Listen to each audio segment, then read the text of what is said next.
tu anu mi yukle yuta dani la muna musa yuta bu ple ulo tera na tu anu hen lo do tu ta na ta pole tu ulo di gune ta uka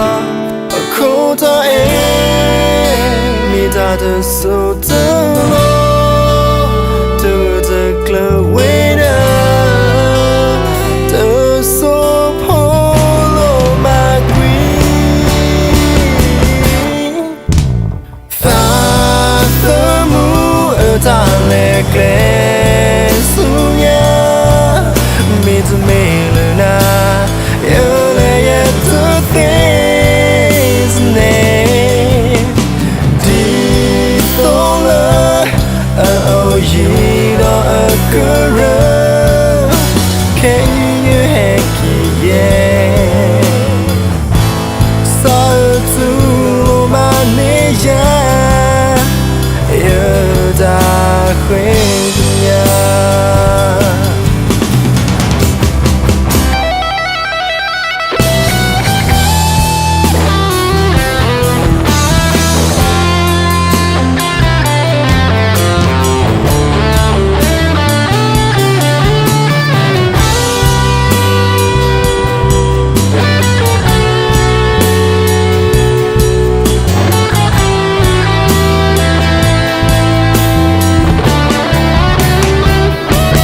Kota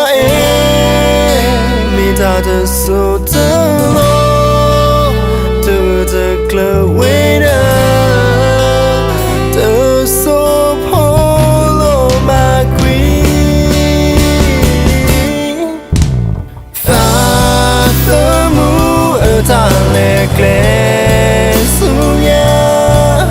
mi to me luna you le yet to things name deep dollar oh yeah a girl can you hack yeah